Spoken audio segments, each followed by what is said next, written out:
Shalom. Selamat hari Natal. Selamat Natal. Selamat hari Natal. Oma-oma di lantai 1. Selamat hari Natal oma-oma. Kedengaran ya? Belum ya? Oke.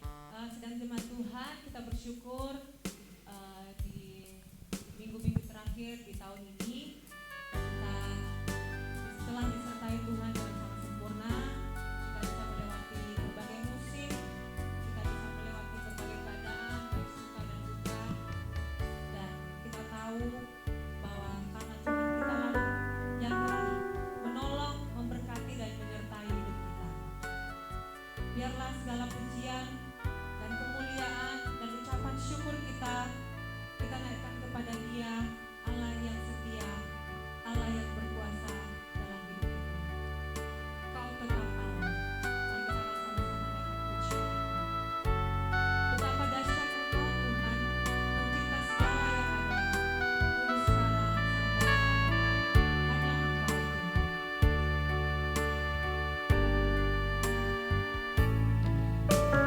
Betapa dahsyat Engkau Tuhan, pencipta segala yang ada,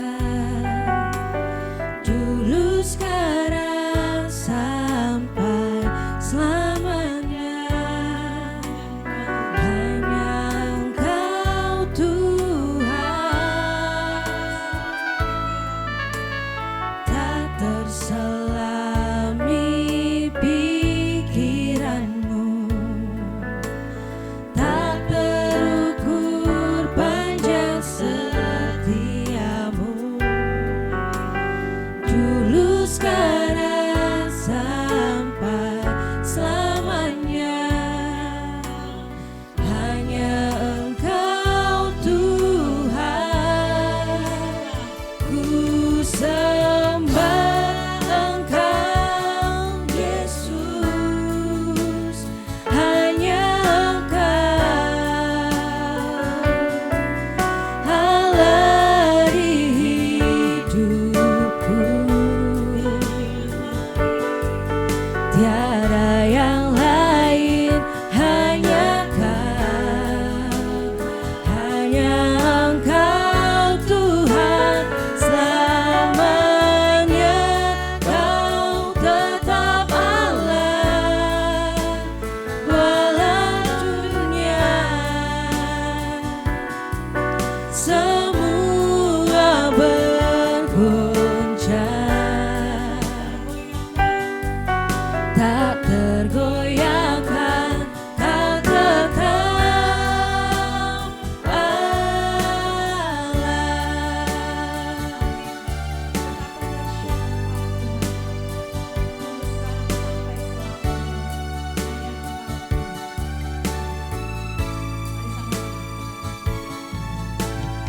Betapa dahsyat Engkau Tuhan, pencipta segala yang ada, dulu sekarang sampai selamanya. Hanya Engkau Tuhan, tak terselami pikiranmu, tak terukur panjang setiamu, dulu sekarang sampai selamanya. Hanya Engkau Tuhan, ku sembah Engkau Yesus, hanya Engkau Allah di hidupku, tiada yang lain, hanya Engkau Tuhan selamanya. Kau tetap Allah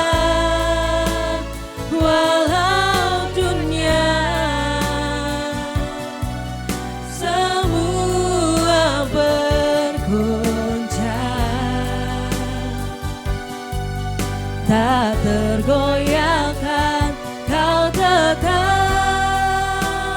Allah.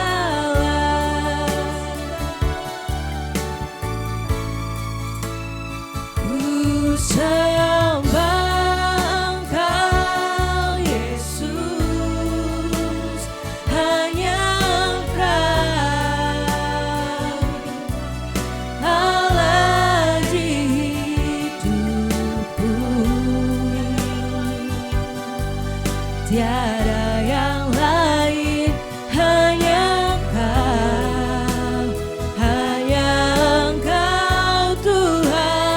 Selamanya Kau tetap Allah, walau dunia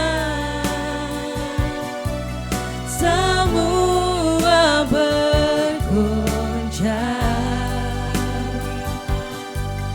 tak tergoyahkan, Kau tetap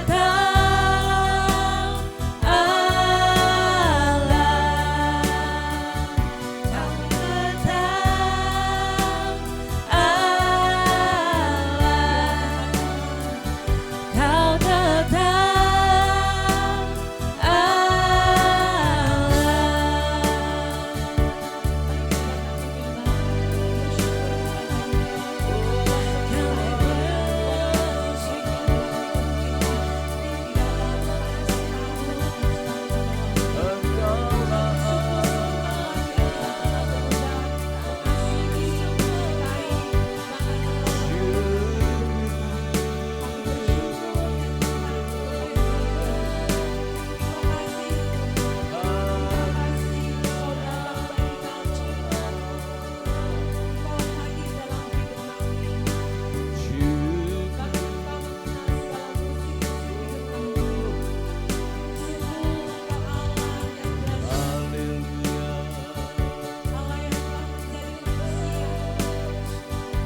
Kami menyembah, kami mengagungkan.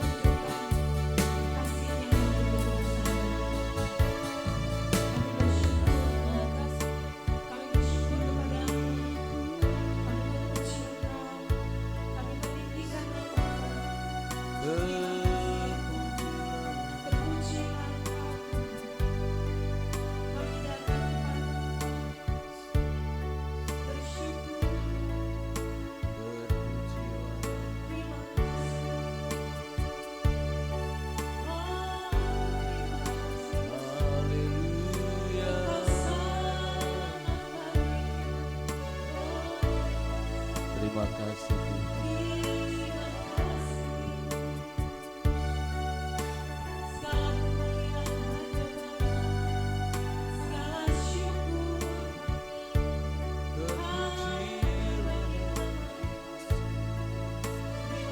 Engkau Allah yang hidup, kami menyembah Engkau.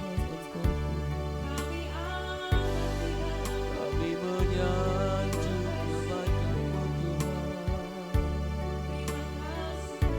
Oh, kami terpujilah.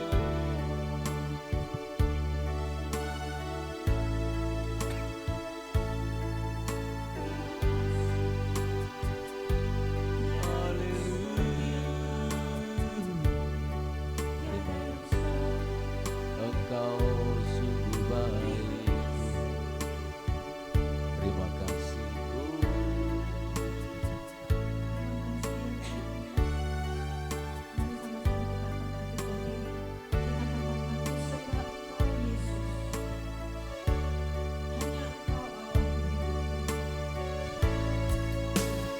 ku sembah Engkau Yesus, hanya Engkau Allah di hidupku. Tiada yang lain, hanya Kau, hanya Engkau Tuhan. Selamanya Kau tetap Allah, walau dunia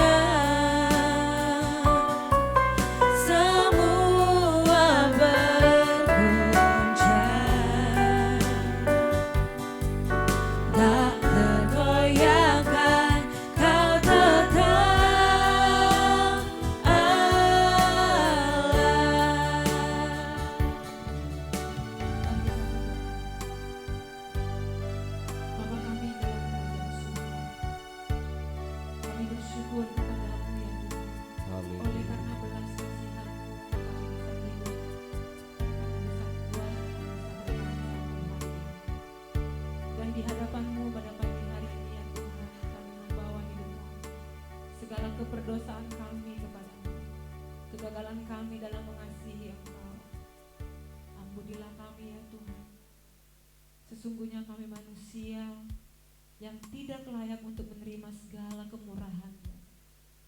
Tapi karena kasih-Mu yang besar, Engkau mengorbankan Yesus Kristus untuk datang, hadir, dan menyertai hidup kami, supaya kami tidak mendapatkan hukuman. Terima kasih ya Tuhan, Engkau Allah yang dahsyat, Engkau Allah yang baik, yang berkuasa dalam hidup kami. Terpujilah Engkau ya Tuhan. Sekiranya pujian kami di pagi hari ini menjadi kesenangan dan kemuliaan bagi nama-Mu, dari hati kami yang rindu untuk diisi oleh Engkau, dari hati kami yang rindu untuk bertemu dengan Engkau. Terima kasih Tuhan, bertahtalah di tengah-tengah ibadah kami, memberkati ibadah ini dari awal sampai akhir. Amin. Terpujilah Tuhan, kami serahkan ibadah ini dan kami buka ibadah ini dalam nama Tuhan Yesus Kristus. Amin. Puji Tuhan, masih dalam keadaan berdiri. Kembali saya menyapa kita semua, Shalom. Shalom. Shalom. Shalom. Masih ada sukacita sedang jemaat Tuhan. Berilah salam kiri kanan, katakan selamat Natal, Tuhan menyertai. Puji Tuhan.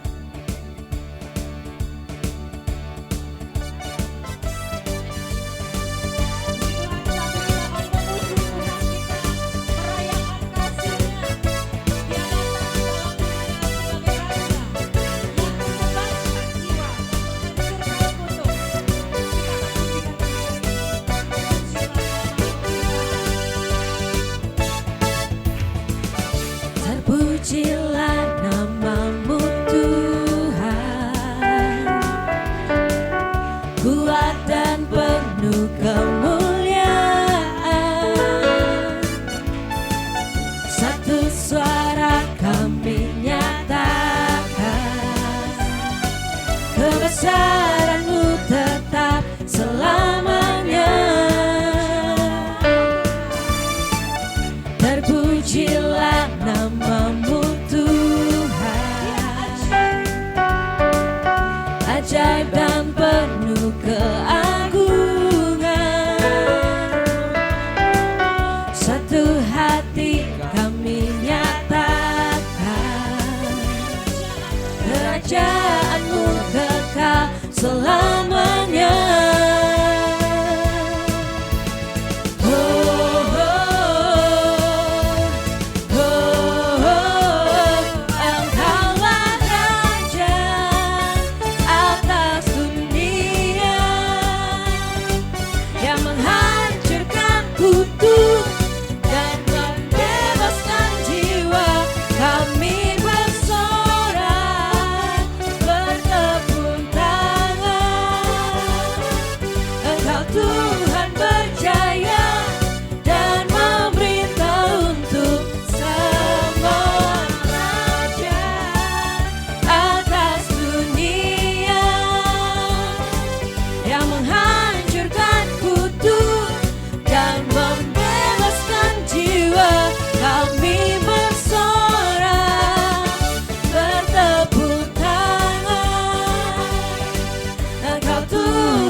Terpujilah nama-Mu Tuhan,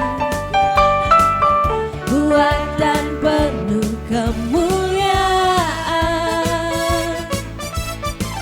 Satu suara kami nyatakan, kebesaran-Mu tetap selamanya. Terpujilah nama-Mu Tuhan, ajaib dan penuh keagungan. Satu hati kami nyatakan, kerajaan-Mu kekal selamanya.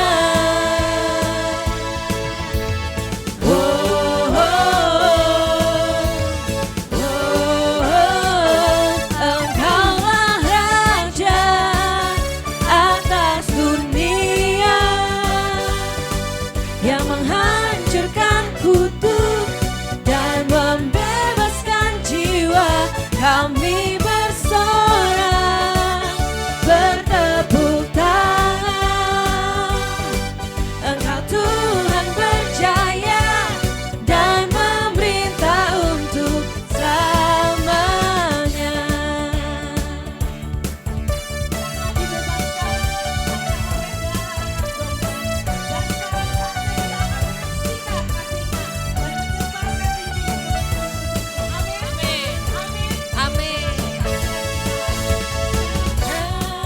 Orang telah tiba, keselamatan dan kuasa dan pemerintahan Allah kita. Kuasa Dia yang diurapinya, karena telah dilemparkannya para pendakwa kita. Oleh darah anak domba,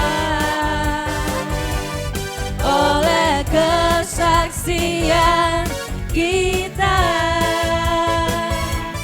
iblis dikalahkan, kuasanya dihancurkan oleh darah anak domba.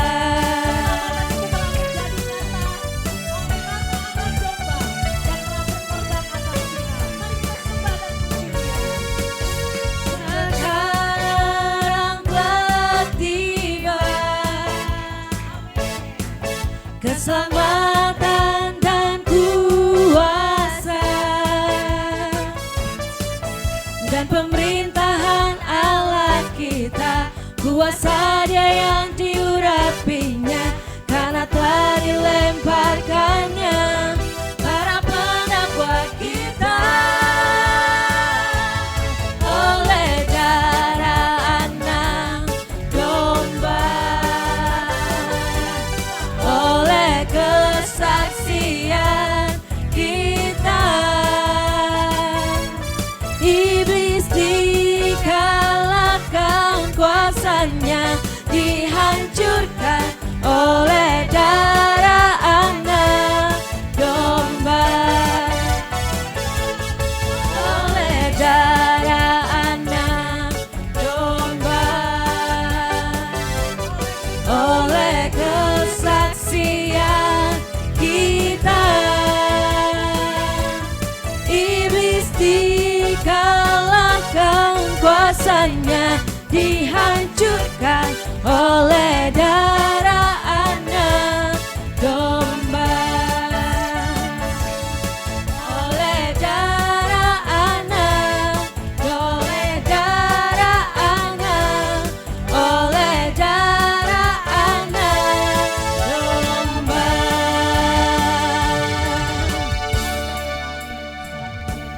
Tuhan masih dalam keadaan berdiri, kita akan sama-sama mengucapkan pengakuan iman rasuli.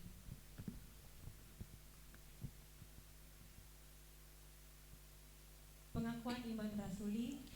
Aku percaya kepada Allah, Bapa yang Maha Kuasa, Khalik langit dan bumi, dan kepada Yesus Kristus, Anaknya yang tunggal Tuhan kita, yang dikandung dari Roh Kudus, lahir dari Anda Maria, yang menderita sengsara di bawah pemerintahan Pontius Pilatus, disalibkan, mati dan dikuburkan, turun ke dalam kerajaan maut, pada hari yang ketiga bangkit pula dari antara orang mati, naik ke surga, duduk di sebelah kanan Allah, Bapa yang Maha Kuasa, dan dari sana Ia akan datang untuk menghakimi orang yang hidup dan yang mati. Aku percaya kepada Roh Kudus, gereja yang kudus dan am, persekutuan orang kudus, pengampunan dosa, kebangkitan tubuh, dan hidup yang kekal. Amin. Dipersilakan duduk kembali. Puji Tuhan, kita akan memberikan persembahan kita yang pertama. Kita akan bersatu dalam doa. Kita berdoa. Terpujilah Engkau ya Tuhan yang telah mengasihani kami dengan sangat sempurna.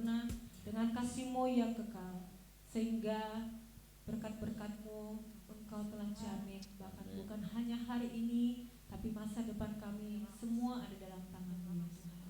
Terima kasih karena Engkau telah mencukupkan segala sesuatu bagi kami. Dan saatnya Tuhan, kami akan memberikan persembahan kami guna untuk meningkatkan pelayanan kami di tempat ini dan memperluas pelayanan kami di muka bumi ini ya Tuhan. Kiranya persembahan kami ini Tuhan terima dan berkenan kepadamu. Amin. Dikuduskan dan menjadi hormat kemuliaan bagi nama-Mu. Dalam nama Yesus kami memberi haleluya. Amin. Kita akan memberikan persembahan yang pertama sambil kita memuji Tuhan. Sungguh nyata kasih-Mu dalam hidupku.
Biarlah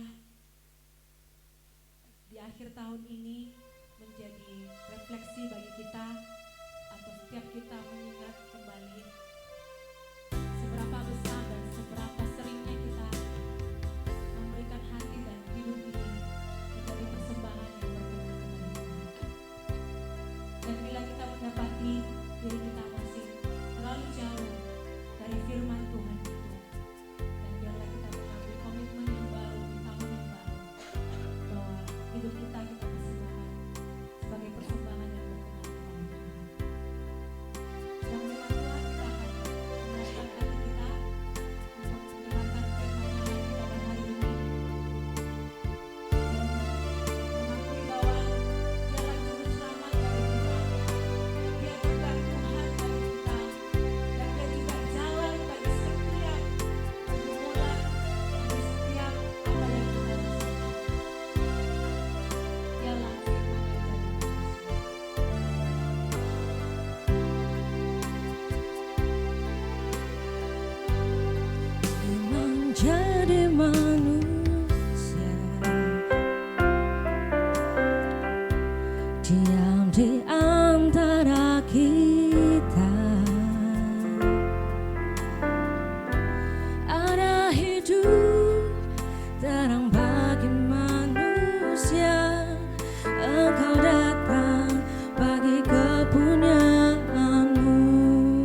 Yesus Kaulah juru selamatku, ku akui Kau Tuhan bagiku.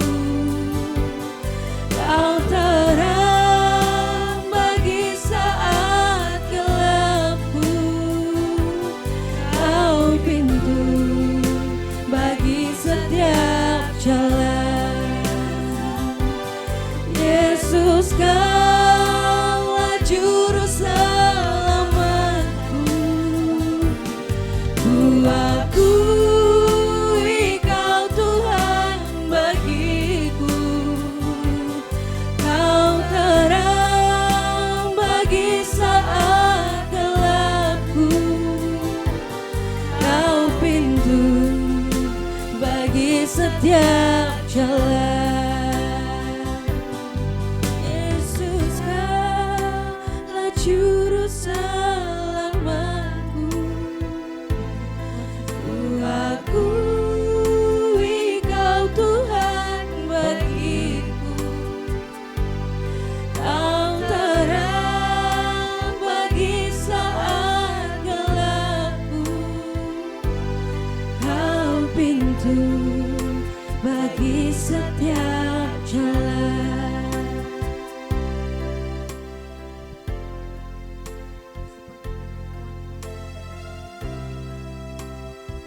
Kalau Yesus Juru Selamat dalam bulan-bulan sungguh kami bersyukur dan berterima kasih dengan adanya Engkau dalam hidup kami. Kami semakin mengerti dan memahami arti hidup kami sendiri. Kami tahu apa harus kami lakukan. Ada yang menuntun kami, ada yang mengajari. Terima kasih keselamatan yang Kau anugerahkan bagi kami. Terima kasih Kau telah lahir dari kami. Terima kasih kami memiliki Allah seperti Engkau.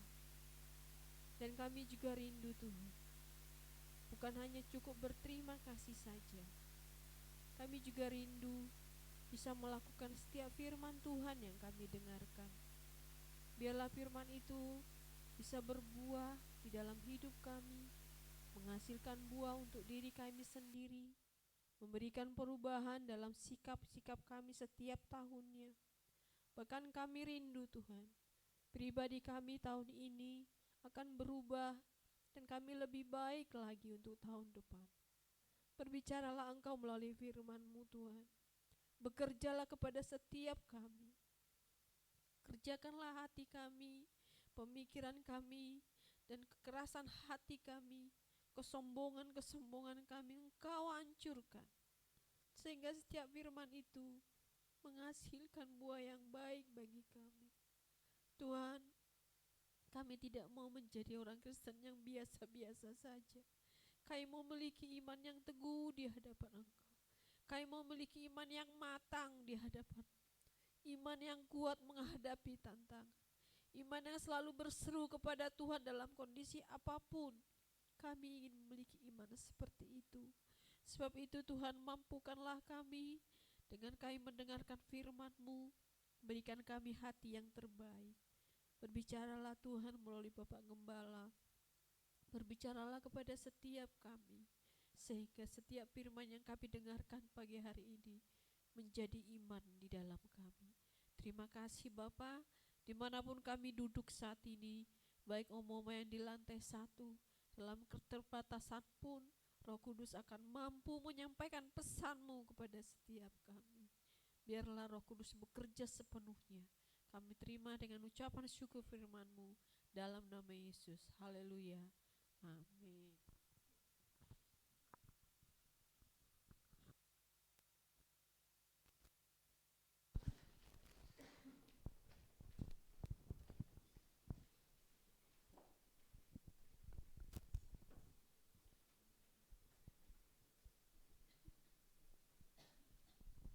Salam sejahtera dalam kasih Tuhan kita Yesus Kristus. Selamat hari Minggu. dan shalom untuk kita semuanya. Shalom. Oma-oma yang di lantai 1, selamat pagi dan shalom juga untuk mbah-mbah dan juga Bapak Ibu Saudara yang selalu rutin mengikuti ibadah kami lewat YouTube Primer atau live TikTok. Mengakhiri tahun 2025 ini kita bersyukur kepada Tuhan, kita masih diberikan waktu beribadah hari ini. Katanya banyak yang kecelik ya, masih ada ibadah tak Pak? Ya ibadah terus saja, kenapa sih? Karena Natal gereja kita sudah selesai, lalu dikiranya sudah libur gitu ya. Karena Natal kita agak cepat, jadi liburnya kita nanti. Jadi ini ibadah minggu terakhir, tanggal 25 kita ada ibadah lagi. Karena libur internasional, jadi kita akan merayakan Natal internasional tanggal 25 jam 9. Jam berapa Bapak Ibu? Iya masih ada ibadah terakhir itu.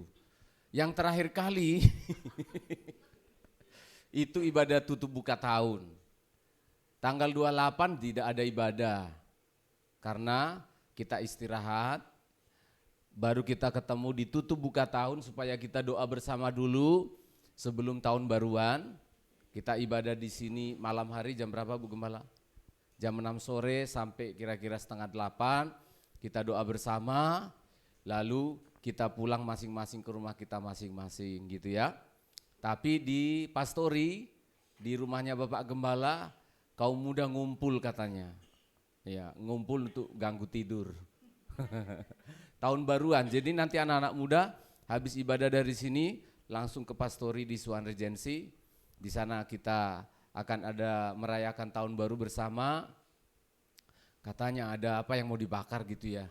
Ada arang yang mau dibakar katanya gitu. Jadi, nah kemudian tanggal 4 Januari kita juga belum ada ibadah. Karena Bapak Ibu Gembala sekeluarga ada di luar kota, dan kemudian minggu itu akan kami pakai untuk mempersiapkan rencana kerja tahun 2026. Akan ada rapat Gembala Penatua pada minggu itu, sehingga tanggal 4 Januari kita ibadah di tempat kita masing-masing, atau kalau berkunjung ke rumah keluarga, ke sanak saudara, kalau ada kebaktian di sana silahkan beribadah di tempat yang lebih dekat di sana gitu ya. Kita kembali lagi ketemu tanggal 11 Januari ibadah tutup buka tahun. Kalau nggak salah jangan lupa bawa kue masing-masing gitu ya. Kalau nggak salah, bisa salah nanti biar Ibu Gembala yang menjelaskan ya. Ya karena khotbah tadi sudah menjelaskan pengumuman-pengumuman, maka ibadah sudah selesai. Ya baik. Mari kita bersuka cita, kita membaca di dalam Injil Lukas pasal yang kedua, ayat yang ke-20, pesan Natal untuk kita memasuki Natal kedua di jemaat kita yang sederhana ini. Dalam Injil Lukas pasal yang kedua, ayat yang ke-20, satu ayat ini merupakan ayat yang sangat luar biasa dalam perenungan saya dalam beberapa bulan ini. Kita membaca Injil Lukas pasal 2 ayat yang ke-20, kita baca bersama-sama 1, 2, iya. Maka kembalilah gembala-gembala itu sambil memuji dan memuliakan Allah, Ya, karena segala sesuatu yang mereka dengar dan mereka lihat, semuanya sesuai dengan apa yang telah dikatakan kepada mereka. puji Tuhan. Maka kembalilah gembala-gembala itu sambil memuji dan memuliakan Allah, memuji dan memuliakan Allah. Saya jarang menanyakan ini kepada jemaat yang saya layani. Di gereja manapun saya berkhotbah atau dalam persekutuan apa atau di perusahaan mana, saya jarang nanyain, saya enggak mau ikut-ikutan. Tapi menutup tahun ini saya mau tanya, siapa saudara di sini yang diberkati? Apa kabarnya? Tapi saya minta jujur. Dijawabnya yang jujur gitu ya. Apa kabar kalian hari ini? Tidak gajian. Ada tadi saya dengar loh. Coba kita jawab dengan jujur. Apa kabarnya hari ini? Lagi sakit Pak. Kenapa susah ngomong begitu? Apa kabar kalian hari ini? Tadi Pak lagi susah saya Pak. Istri saya Pak ngambek Pak. Lagi susah hati saya, anak saya cerewet sekali, ribut sekali. Cari sepatu aja bingung. Kadangkala kita susah untuk jujur pada diri kita. Sehingga gereja itu dikonsep, gereja itu seperti dibuat, kita seperti gunakan gereja atau ibadah itu untuk menutup-nutupi keadaan kita yang sebenarnya. Kita tidak pernah berkata jujur pada diri kita. Tapi kalau para gembala ini, mereka itu betul-betul jujur keadaan mereka waktu itu lagi gembira, lagi bersuka cita dan memuji-muji Allah dikatakan dalam nats itu. Mereka jujur, saya memang lagi senang Pak, saya memang lagi suka cita Pak. Maka muncul pertanyaan dalam hati saya, mengapa orang-orang atau gembala-gembala yang sangat sederhana ini bisa pulang dari kunjungan mereka melihat bayi Yesus yang baru lahir. Lalu memuji-muji Allah dan bersuka cita memuliakan Tuhan. Saya mencatat dua kata yang penting ini.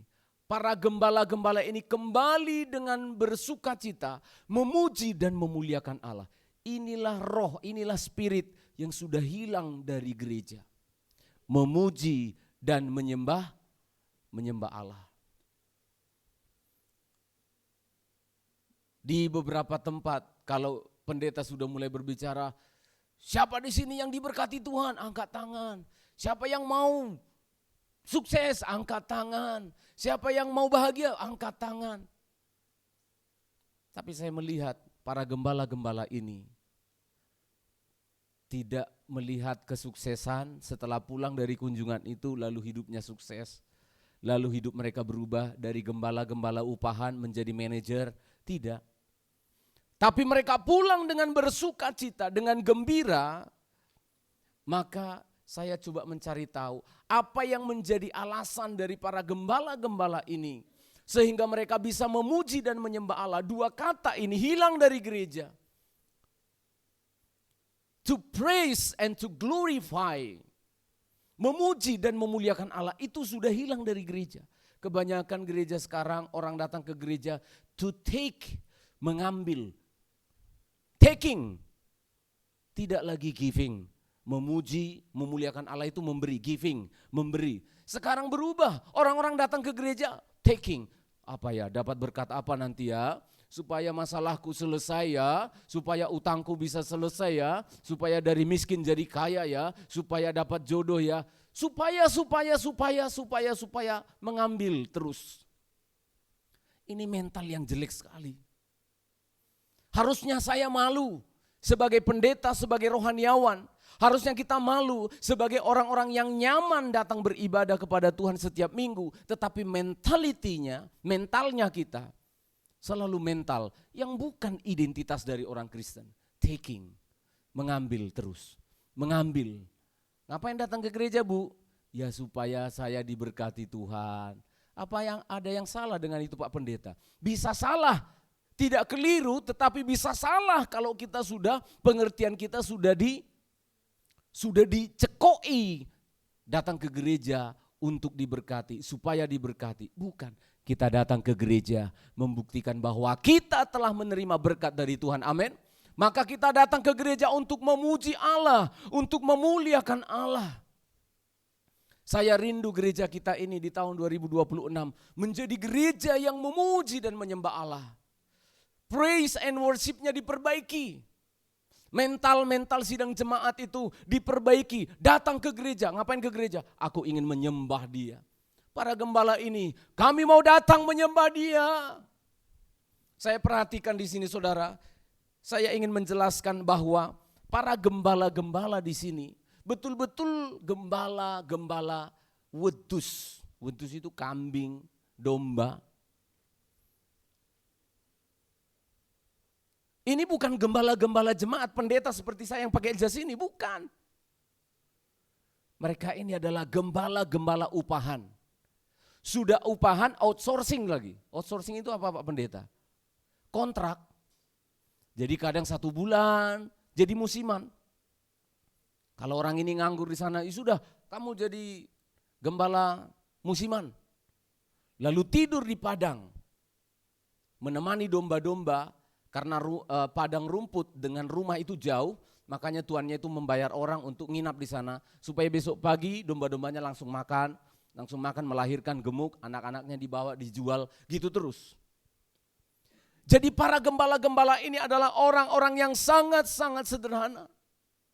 Saya menemukan dengan hati-hati di dalam Alkitab saya cek betul-betul. Memuliakan, coba ditunjukkan ayat itu tadi, ayat yang ke-20 ya. Maka gembala-gembala itu pulang memuji dan memuliakan Allah. Saya udah cek di Alkitab, kata memuji dan memuliakan Allah, itu satu-satunya dilakukan oleh manusia pada ayat ini. Saya cek di perjanjian lama, perjanjian baru sudah tidak ada. Kombinasi antara memuji dan memuliakan Allah itu dilakukan pada saat itu. Dan yang melakukannya bukan seorang pendeta, bukan seorang rohaniawan, bukan seorang yang sedang duduk di kursi yang nyaman, ruangan yang ber-AC, bukan. Yang mengatakannya, yang melakukannya, seorang gembala, beberapa orang gembala-gembala upahan. Hati saya terpukul. Tuhan terima kasih ya. Saya bisa belajar dari orang sederhana, orang yang memuji dan memuliakan Allah, dikombinasikan menjadi tabiat, menjadi kesukaan mereka, melampaui segala persoalan yang sedang mereka hadapi. Saudara perhatikan, saya bertanya-tanya di dalam hati saya, mengapa orang-orang susah ini, mengapa orang-orang yang kurang beruntung ini bisa mengkombinasikan pujian dan penyembahan kemuliaan kepada Allah di tengah-tengah dalam keadaan yang sulit. Itu betul-betul saya tanya. Sebentar, saya terus tenang di kursi saya, di meja belajar saya, meja kerja saya. Saya terus renungkan, sambil saya putar musik saya untuk membantu konsentrasi saya. Saya coba renungkan, mengapa orang-orang susah ini? Mengapa orang yang setiap hari memikirkan apa makan istri anakku nanti besok pagi aku ngantar apa ya? Apa kira-kira yang kami makan ya bulan depan? Mengapa orang-orang yang sederhana ini bisa memuji dan memuliakan Allah? Itu jadi pertanyaan saya, saudara. Mengapa kami orang-orang yang datang ke gereja, gereja disiapkan, dikondisikan dengan kondisi yang nyaman dan sangat baik, tetapi kita sulit memuji dan menyembah Allah. Oh Pak Pendeta enggak tahu masalahku besar. Oh, oke, sama. Coba kita bandingkan dulu dengan mereka ini, itu maksud saya. Persoalanku banyak Pak, makanya enggak bisa. Oke, disimpan dulu masalahnya. Coba kita bandingkan. Orang-orang yang ada di padang ini, mereka itu beratapkan langit. Dan sampai hari ini masih banyak nomaden, orang-orang dari suku Badui yang melakukan hal yang sama. Para peternak-peternak yang nomaden tidak punya rumah, pindah-pindah. Saya udah lihat sendiri di Israel, saudara. Di padang gurun Sinai, Mesir itu, antara Mesir dan Israel. Sepanjang jalan 11 jam kami naik bus dari Israel menuju Mesir. Itu suku-suku Badui di padang gurun itu. Tenda-tenda seadanya, mereka berbaring-baring begitu dengan domba-dombanya di situ. Saya mau tanya, apa kira-kira masalahnya mereka ini? Mereka harus bertaruh hidup dan mati setiap malam. Perampok banyak sekali. Dinginnya malam di padang gurun. Itu luar biasa, saudara. Ada di sini orang yang sudah tidak ada tempat tidur, tidak ada rumah tempat tidur, bahaya sekali itu. Pendeta harus berpikir itu. Duh iya, kalau saudara bilang aku tidak bisa memuji menyembah Allah, kenapa? Aku tidur pun susah Pak Pendeta. Salah kami itu ya, ada jemaat gak ada tempat untuk dia tidur. Kenapa enggak kita suruh tidur di gereja ini? Jangan sampai ya. Tapi orang ini tidur pun susah. harus tidur ayam karena dia harus menjaga domba-domba dari tuannya. Dan saudara tahu, saya sudah cek dan periksa secara ilmiah, secara akademis. Para gembala-gembala ini adalah status sosial yang paling marginal pada saat itu. Marginal itu paling pinggir, paling rendah. Sama dengan perbudakan. Bahkan saya cek pada abad yang pertama, kalau ada persoalan gitu ya, ada masalah di pengadilan, lalu mendatangkan saksi seorang gembala, itu kesaksiannya nggak diterima.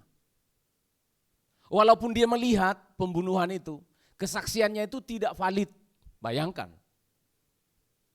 Serendah itu mereka. Gajinya berapa, Pak? Aduh, nggak usah dibilang ya. Jadi saudara lihat, kalau kita yang masih duduk di sini, tadi punya masalah kan? Di hatimu kan ngomong gitu tadi, Pak Pendeta aku punya masalah makanya sulit, oke? Masalahmu sudah sebesar itu enggak orang itu? Kamu sudah kerja sampai kurang-kurang tidur enggak? Kayak burung hantu, malam hari aktif, siang hari tidur. Pak Martuki itu ya. Pak Martuki itu kerja tengah malam, pulang baru subuh ya Pak ya. Jam 6 pagi. Nanti pulang dari gereja ini dia tidur. Tapi ada kasurnya kan Pak. Bahaya ibu nanti ya kalau nggak dikasih kasur. Habis itu divitaminin dulu kan sama ibu kan. Siapa di sini masalahnya yang seberat mereka itu?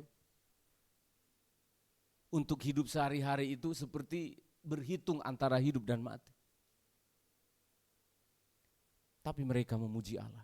Saya sudah bilang, bahkan saya temukan di Alkitab tidak ada nabi-nabi yang memuji dan memuliakan Allah dengan kalimat yang seperti itu. Sungguh hati saya bersuka cita, mengapa mereka bisa memuji dan menyembah Allah sedemikian rupa. Apakah THR cair? Ada THR-nya waktu Tarhona bahasa orang Sumatera. THR apa? Enggak ada THR. Oh Pak Pendeta, barangkali setelah mereka ketemu dengan malaikat nanti pulang, jabatan mereka berubah dari buruh musiman jadi pemegang saham, jadi pengusaha ternak. Enggak. Ayat ini baca saudara, maka mereka kembali, kata kembali di sana itu adalah kembali kepada kebiasaan. Lihat, maka kembalilah gembala-gembala itu, kemana? Ke mall. Karena kita sudah ketemu Tuhan, karena kita sudah melihat Mesias yang miskin jadi kaya. Ora. Kembalilah mereka ke wanginya wedus. Kembalilah mereka kemana? Kurang tidur. Kembalilah mereka kemana? Hidup dan mati kalau ada perampok ternak. Kembali ke mereka, kemana? Kalau ada binatang buas. Kembali kemana? Istri menunggu, bawa berapa mas? Anak menunggu, papa bawa ada uang enggak? Kembali kepada rutinitas kehidupan yang biasa. Jadi orang Kristen itu tidak menjadi orang yang aneh-aneh. Orang yang bertemu dengan Tuhan itu tidak serta-merta mengubah statusmu dari gembala-gembala upahan menjadi manajer, menjadi pemilik saham. Tidak, enggak begitu Bambang. Enggak seperti itu konsepnya. Kembalilah mereka kepada aktivitas mereka. Lalu apa yang berubah? Statusnya berubah? Enggak, tetap masih jadi gembala. Tapi yang berubah adalah apa? Ada reformasi, ada perubahan dari sikap hidup mereka. Selama ini mereka bekerja sambil mengeluh akan hidup ini. Mereka bekerja mencari nafkah sambil mengeluh, pakai trik ini, trik itu. Kadangkala para gembala itu pura-pura bunuh domba itu, lalu dibawa lalu dimakan dan lain sebagainya, lalu dijual. Banyak sekali karyawan-karyawan itu yang cerdas untuk menipu. Terjadi transformasi di dalam diri mereka. Sekarang mereka kembali dengan memuji dan memuliakan Allah, kembali ke pekerjaannya. Jadi yang dirubah oleh Tuhan ketika kita ketemu dengan Tuhan, bukan status kita lebih dahulu yang dirubah. Bukan ekonomi kita yang dirubah. Transformasi dalam jiwa kita yang dirubah oleh Tuhan. Amin. Sehingga ternyata ketika memuji dan menyembah Allah ini not about me, bukan tentang siapa saya, tapi but you. Tetapi tentang siapa tuh? Tuhan.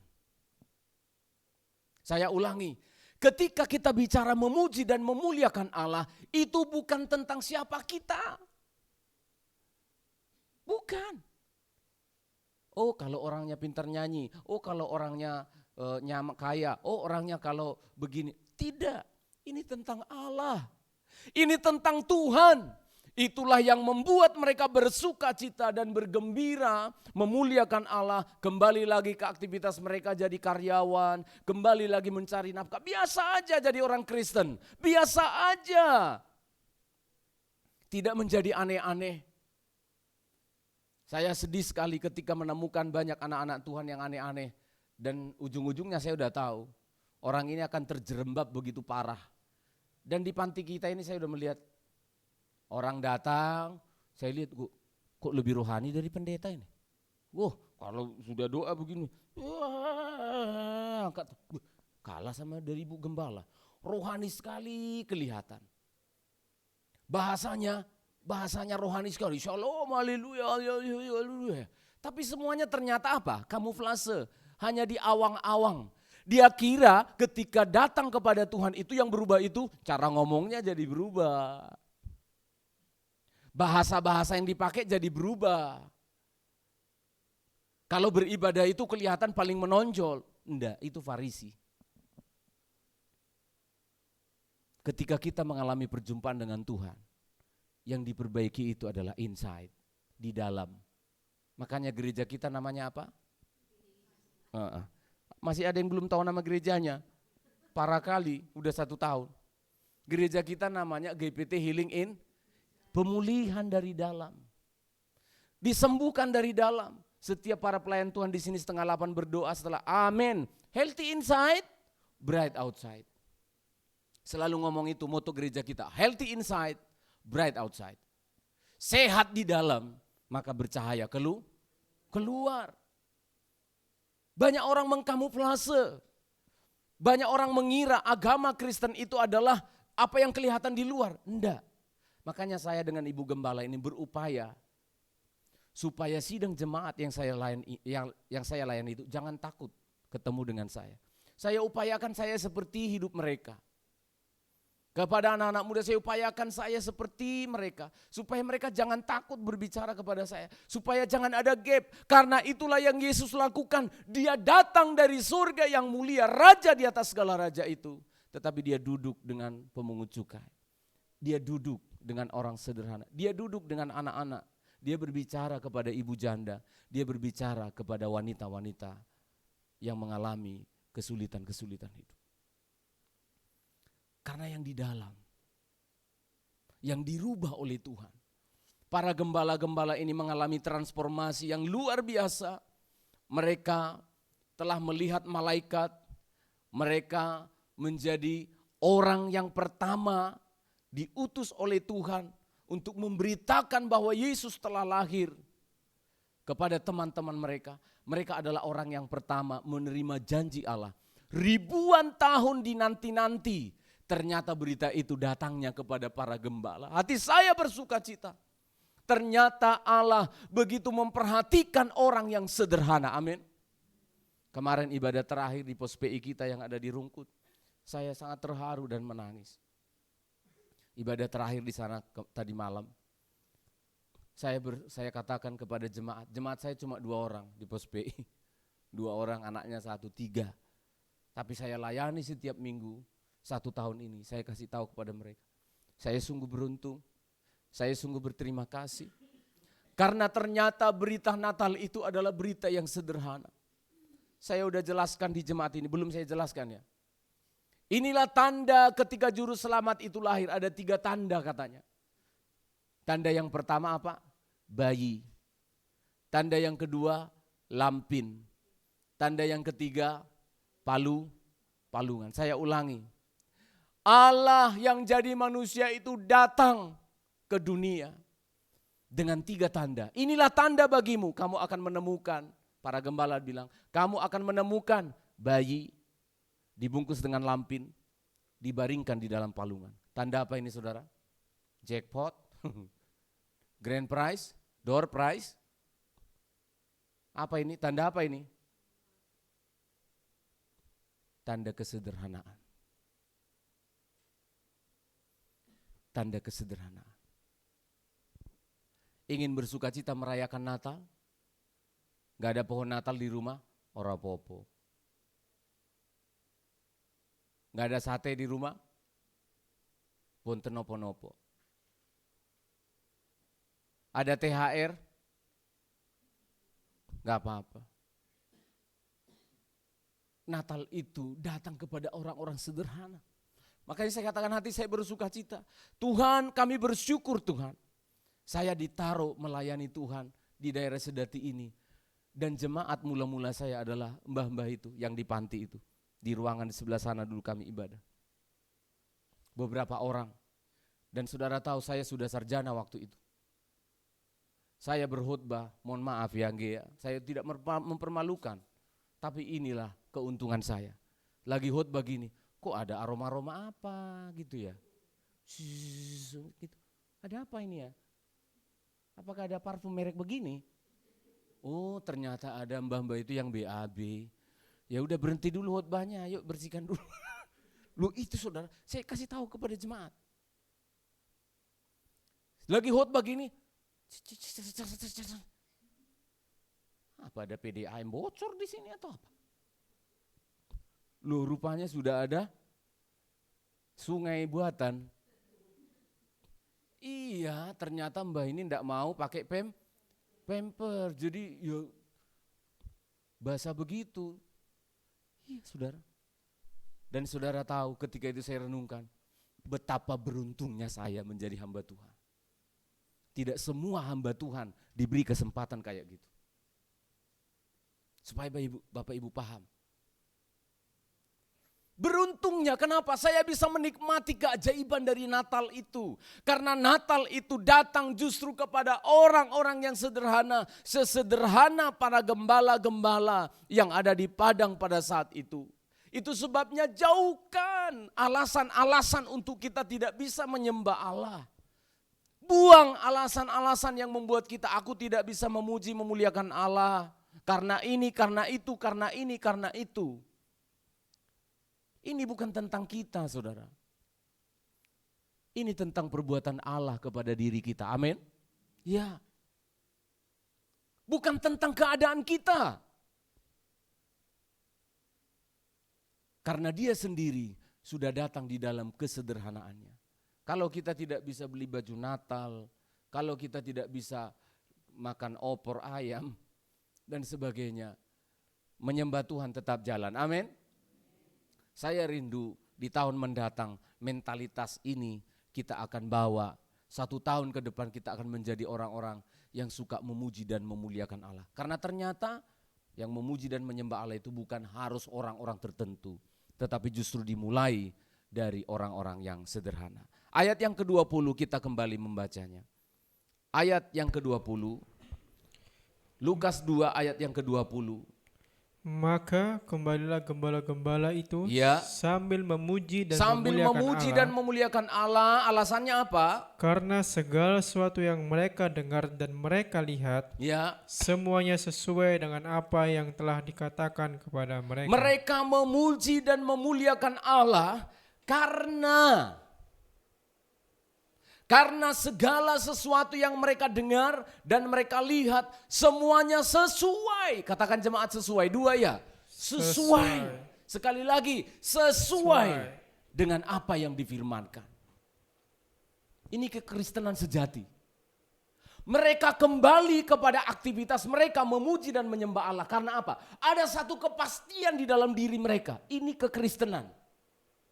Kita jangan menjadi orang Kristen itu ngambang, bimbang, ragu-ragu.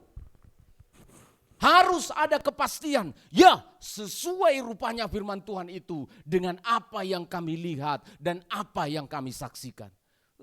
Kalau orang Kristen sudah begini, tidak akan bisa digoyahkan oleh apapun. Kalau anak-anak muda sudah punya iman seperti ini, engkau tidak mungkin digoyahkan oleh cewek atau cowok atau pekerjaan apapun meninggalkan Tuhan. Tidak ada.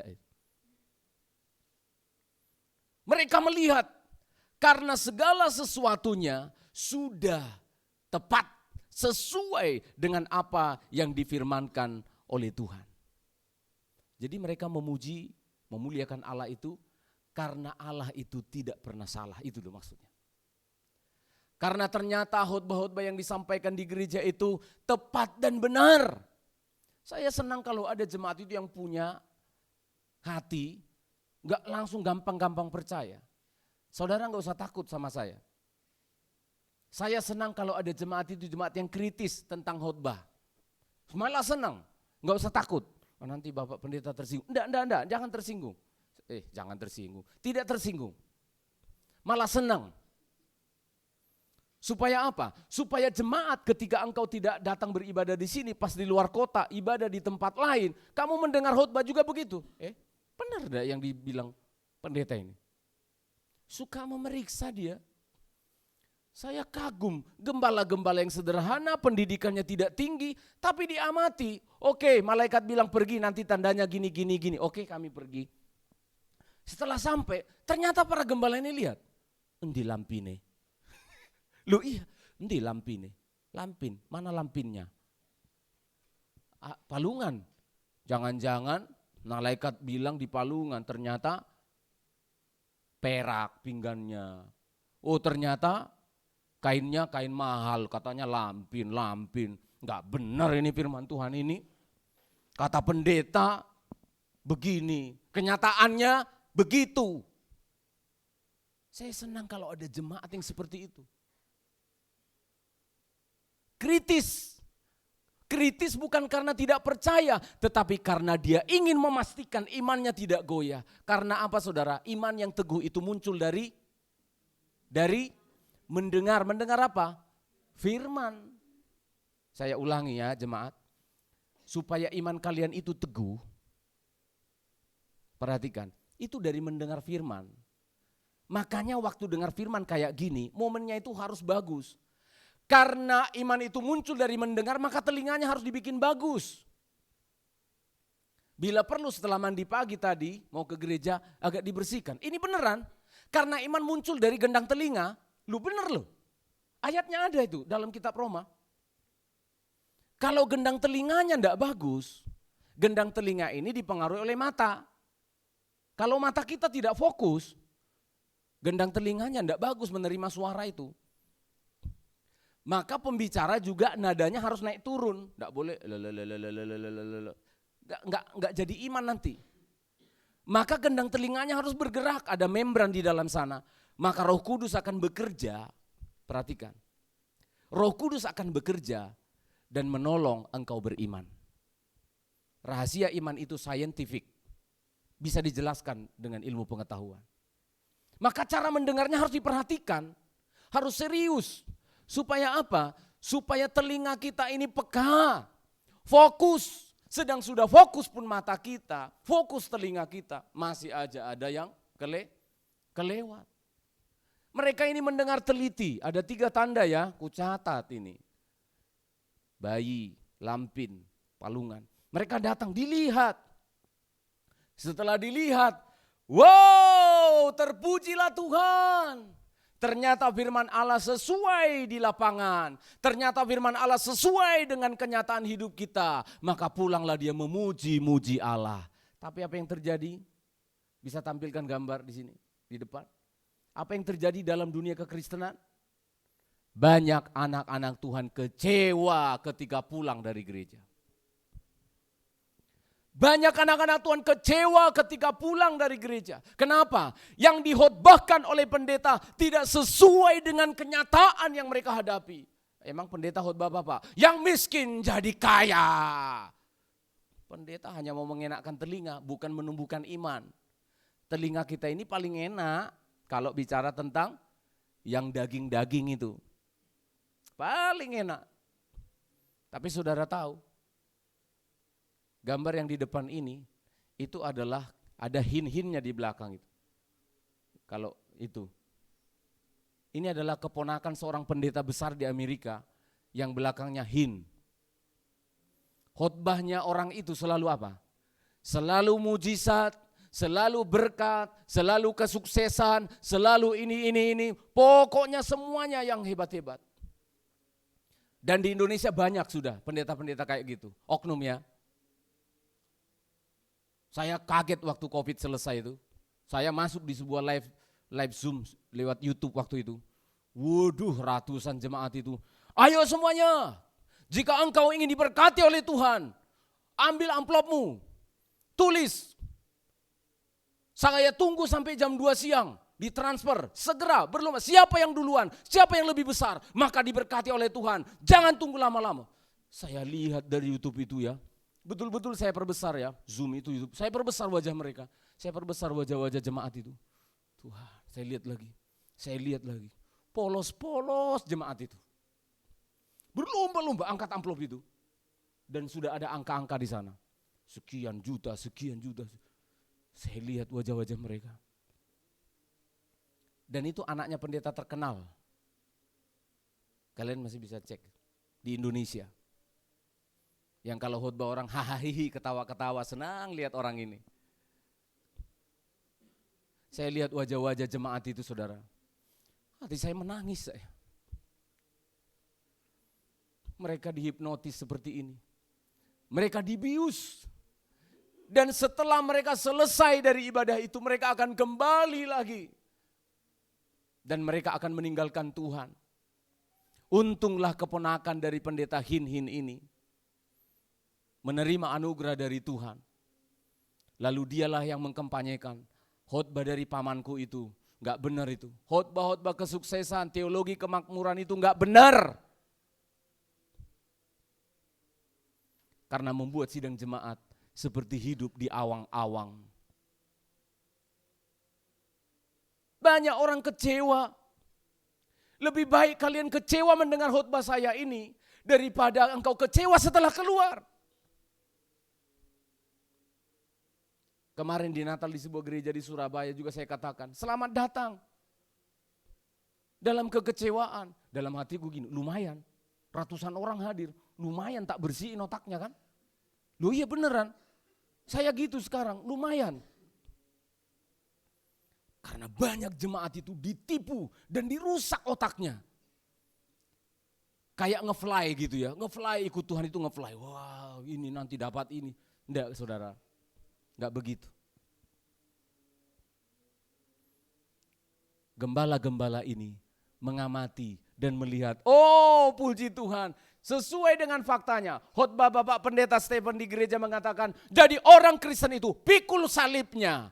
Amin. Memasang kuknya. Oh benar di lapangan memang harus gitu. Teman-temanku bekerja semua korupsi, saya tidak korupsi. Iya. Teman-temanku mengatakan, enggak apa-apa kalau enggak diketahui istri selingkuh-selingkuh gitu, pemanis-pemanis kehidupannya itu katanya. Iya, aku tidak selingkuh.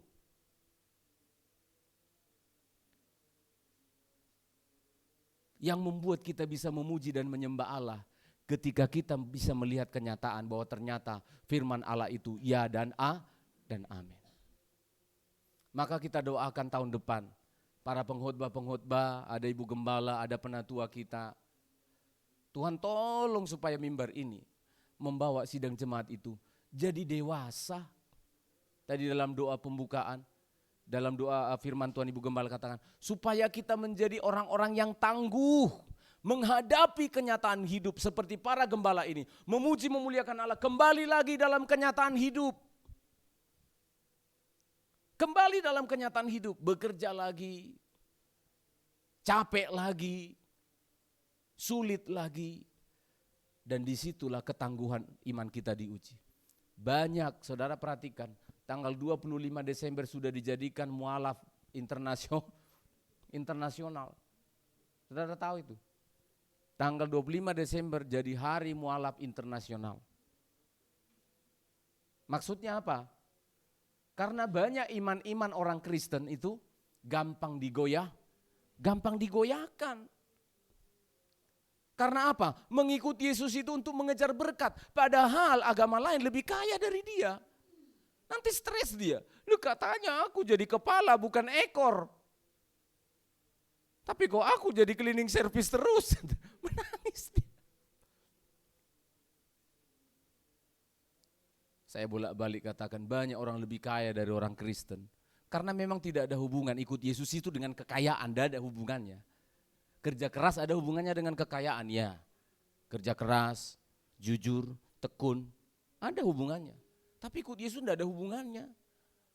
Kita ikut Yesus itu karena kita sudah diselamatkan. Kalau mereka di sana agamanya cari selamat dia. Capek-capek bikin ini supaya selamat. Kalau kita karena sudah selamat. Yesus datang ke dunia itu adalah kepastian akan keselamatan. Kita datang beribadah ini untuk bersyukur.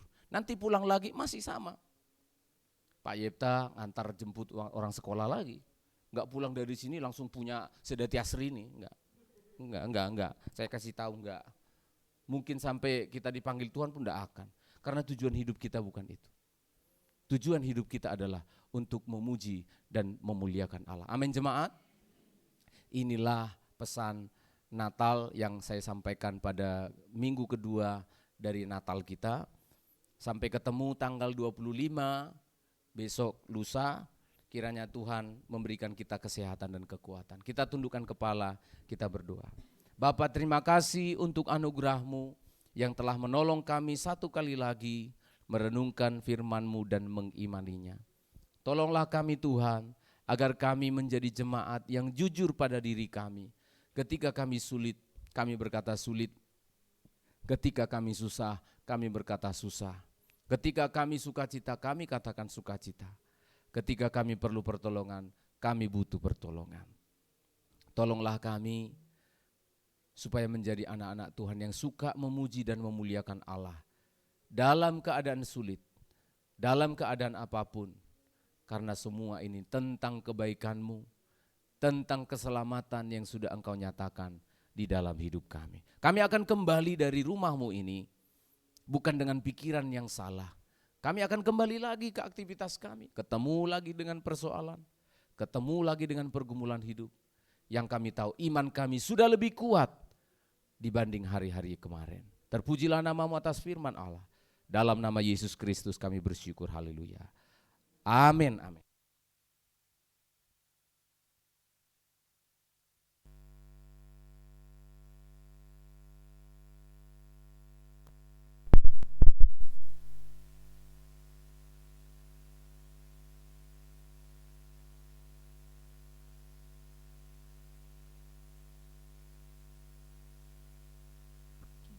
Puji Tuhan, kita sudah diberkati oleh firman Tuhan yang meneguhkan kita bahwa berita Natal adalah bukan berbicara tentang kemewahan atau apa yang harus kita dapatkan, tetapi hati yang sederhana, hati yang penuh dengan belas kasihan seperti Kristus yang datang kepada umat Tuhan.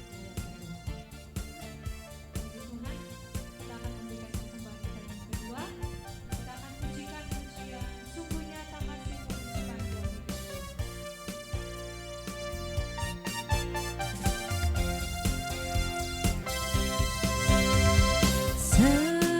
Seindahnya pelangi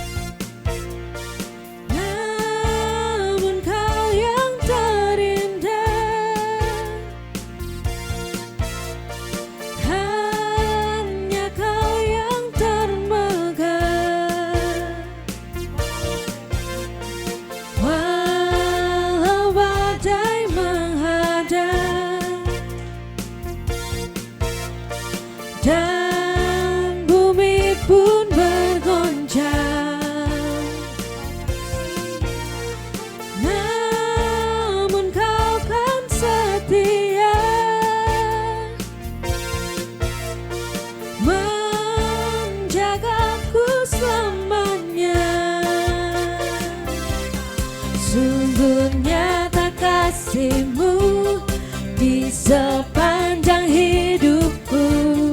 Dengan darah-Mu Kau tebus dosaku. Sungguh nyata kasih-Mu di sepanjang hidupku. Segenap hatiku hanyalah untuk-Mu. Segenap hatiku hanyalah untuk-Mu. Segenap hatiku hanyalah untuk-Mu.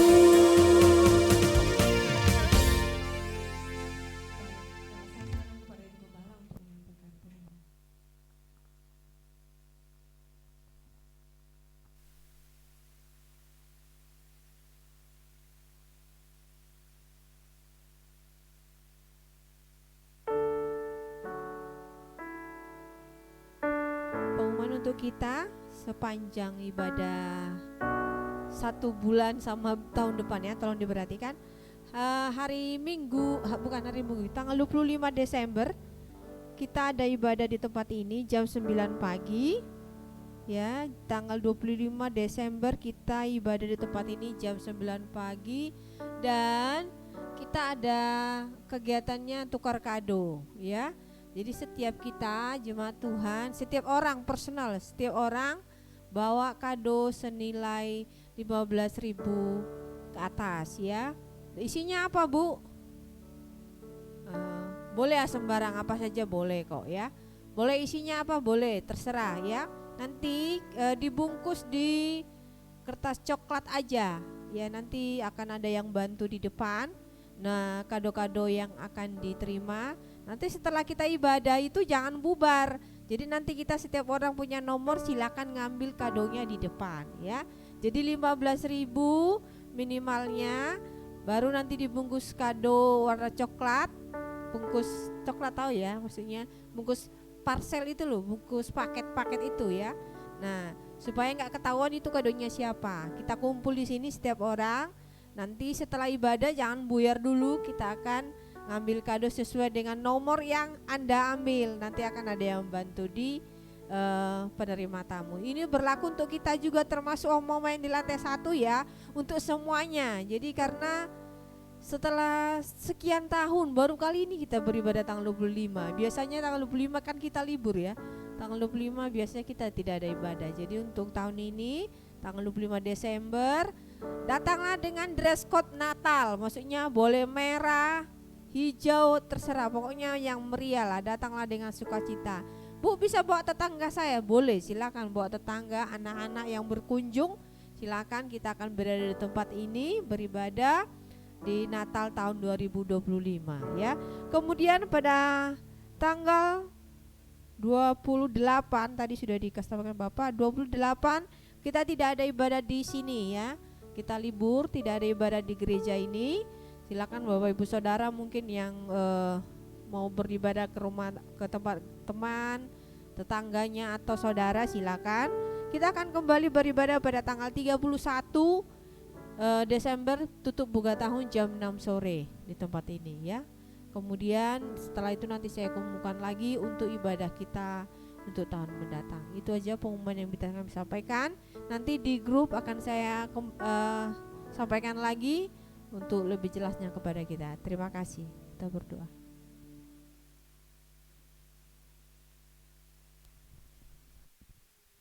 Puji Tuhan, kita berdiri bersama-sama, kita bersyafaat. Bapa, terima kasih untuk anugerah-Mu yang telah menyelamatkan kami. Pada hari ini kami bersyukur telah merayakan Sabat bersama dengan Engkau. Hati kami penuh syukur dan sukacita. Jika sebentar kami akan kembali lagi ke aktivitas kami, ke keluarga, kesibukan, dan pergumulan-pergumulan yang akan kami hadapi. Kami siap ya Allah, karena Engkau telah membekali kami dengan firman-Mu. Terpujilah Tuhan, berkati anak-anak kami yang sedang berlibur, baik yang di dalam kota maupun di luar kota.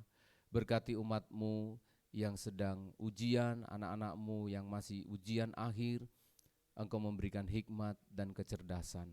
Terima kasih juga untuk anak-anak kami yang sudah selesai Engkau memberikan nilai-nilai yang baik untuk mereka. Usaha-usaha mereka telah dibayarkan dengan reward yang baik. Kerja keras mereka telah dibalaskan dengan segala pujian dan prestasi yang terbaik.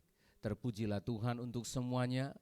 Kami berterima kasih juga Tuhan sudah menghantar keluarga Atta, Rafael di Timika, Papua dengan selamat. Semua karena anugerah Tuhan. Terima kasih untuk Oma Tuti pasca operasi kepala hari ini bersama-sama dengan kami kembali di panti ini. Kami serahkan hidupnya dalam tangan-Mu ya Allah. Engkau terus mengerjakan pemulihan yang sempurna. Kami berdoa juga Tuhan untuk umat-Mu yang akan menutup tahun ini di tempat mereka bekerja lagi sibuk-sibuknya. Kiranya Tuhan berikan mereka hikmat dan kemampuan. Biarlah umat-Mu di tempat mereka bekerja berdampak, menjadi contoh dan teladan bagi orang lain sehingga mereka bisa melihat Kristus. Kami serahkan pelayanan kami baik di panti maupun di gereja ini. Tuhan sertai, Tuhan berkati, Tuhan lindungi.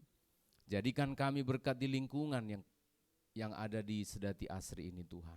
Berkati Ibu Silvi sebagai koordinator panti, para pengasuh kami, seluruh sidang jemaat Tuhan baik di Sedati Asri maupun yang dari luar. Lindungi sertai kami mengakhiri tahun ini, supaya kami bisa datang merayakan Natal sedunia pada tanggal 25 Desember mendatang. Terpujilah nama-Mu Tuhan. Tuhan tolong juga umat-Mu yang dalam keadaan sakit, Bapak Penatua yang masih dalam proses pemulihan, sempurnakan dan sembuhkan ya Tuhan. Terpujilah nama-Mu, kami sangat bersyukur karena Engkau selalu mengajarkan kami berdoa demikian. Bapa kami yang di surga, datanglah kerajaan-Mu, jadilah kehendak-Mu di bumi seperti di surga. Berikanlah kami pada hari ini makanan kami yang secukupnya, dan ampunilah kami akan kesalahan kami, seperti kami juga mengampuni orang yang bersalah kepada kami. Dan janganlah membawa kami ke dalam pencobaan, tetapi lepaskanlah kami daripada yang jahat. Karena Engkaulah yang punya kerajaan dan kuasa dan kemuliaan sampai selama-lamanya. Jemaat, arahkanlah hatimu, terimalah berkat dari Tuhan. Kasih karunia dan berkat dari Allah pencipta langit dan bumi, di dalam Kristus Yesus Tuhan yang mengasihi engkau, dan persekutuan Roh-Nya yang kudus Allah yang hidup, Dialah yang memberkati engkau lagi, menyertai engkau menutup tahun ini, melindungi engkau hari ini, bahkan sampai Maranatha Tuhan Yesus datang kembali. Pulanglah bersama dengan Tuhan, di dalam nama Tuhan Yesus Kristus. Bapa terima kasih. Terima kasih Bapa, terima kasih Bapa di dalam surga.